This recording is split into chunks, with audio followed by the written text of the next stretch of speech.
In today's video, I'm going to teach you how to create custom product options for customizable products in Shopify without using an app. We're going to do this by taking advantage of something built right into Shopify, line item properties.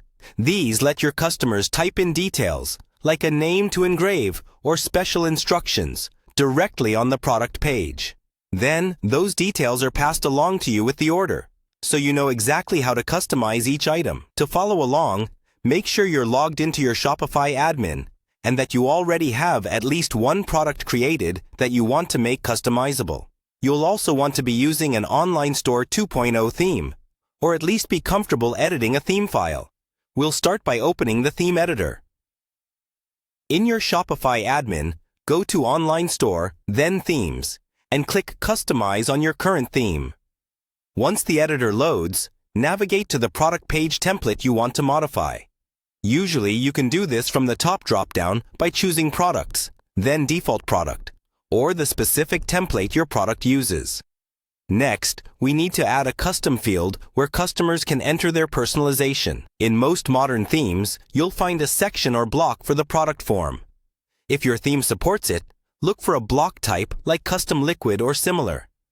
Add that block inside the product form area, and in the code box, we'll place a simple input field tied to Shopify's line item properties.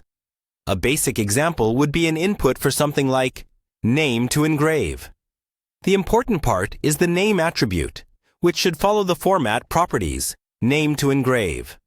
That tells Shopify to treat this as extra information for that item. You can also add a label above it, so customers clearly understand what to type. If you want more than one option, simply repeat this pattern with different property names, like font style or special instructions. Keep each field clearly labeled and, if needed, add placeholder text to guide customers on what to enter. Make sure these inputs are inside the product form, so the values are sent when they click Add to Cart.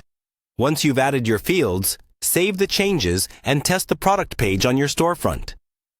Add a test product to the cart, then view the cart to confirm you can see the custom details listed with the item. Finally, do a test order to verify those properties appear in the order details in your admin. That's all you need to set up custom product options in Shopify without installing any additional apps.